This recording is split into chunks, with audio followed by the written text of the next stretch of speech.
সাম্প্রতিক সময়ে আন্তর্জাতিক সংবাদ মাধ্যম ও সোশ্যাল মিডিয়ায় চীনে সামরিক অভ্যুত্থান বা সামরিক কুয়ের তথ্য ছড়িয়ে পড়েছে। তথ্যগুলো অনিশ্চিত হলেও বিশ্লেষকরা বলছেন এসব গুজব এবং দাবির কোনো দৃঢ় প্রমাণ নেই, বরং ঘটনার সত্যিকারের ব্যাখ্যা সামরিক নেতৃত্বের বিশাল রদবদল। এটি আসলে দেশটির প্রেসিডেন্ট শি জিনপিং এর শাসন ব্যবস্থা দীর্ঘ করার একটি মাধ্যম।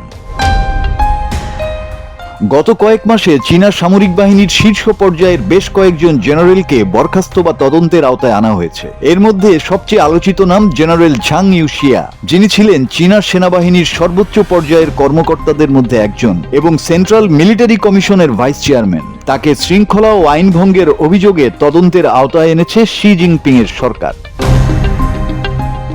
কাস্পিয়ান পোস্টের এক প্রতিবেদনে বলা হয়েছে, ঝাংয়ের বিরুদ্ধে চীনের পারমাণবিক অস্ত্র সম্পর্কিত গোপন তথ্য আমেরিকাকে পাচারের অভিযোগ উঠেছে এবং তিনি ঘুষ নিয়েছেন বলে দাবি করা হচ্ছে।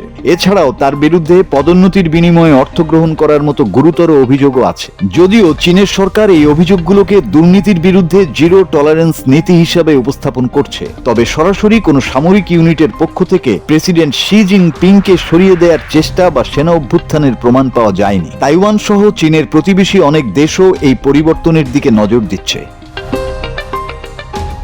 রাজনৈতিক বিশ্লেষকরা বলছেন, শি জিনপিং বহু বছর ধরে চীনের সামরিক বাহিনীর উপর কঠোর নিয়ন্ত্রণ করার চেষ্টা করছেন। এর মধ্যে রয়েছে সেনা কর্মকর্তাদের বিরুদ্ধে আদালতে বিচারের ব্যবস্থা, পুরনো নেটওয়ার্ক ভেঙে দেয়া এবং আনুগত্য যাচাই করা। প্রতিবেদনে আরও বলা হয়েছে, চীনের রাজনৈতিক সামরিক ব্যবস্থায় শি জিনপিং এর ক্ষমতা কেন্দ্রীভূতকরণের জন্য সেনাবাহিনীর নেতৃত্বের পরিবর্তন ঘটে। এতে আন্তর্জাতিক পর্যায়ে চীনের রাজনৈতিক স্থিতিশীলতা, সামরিক সিদ্ধান্ত নেয়ার প্রক্রিয়া এবং তাইওয়ান সহ প্রতিবেশী এলাকার নিরাপত্তা পরিস্থিতিতে প্রভাব ফেলতে পারে বলে মনে করছেন নীতি নির্ধারকরা।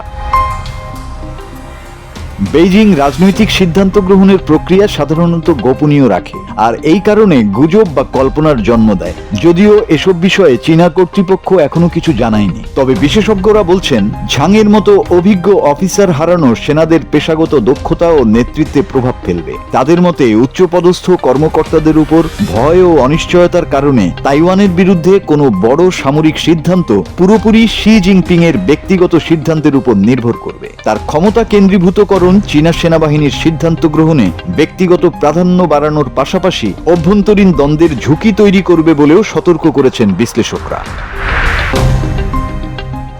মাসুদ হাসান, বাংলা টিভি।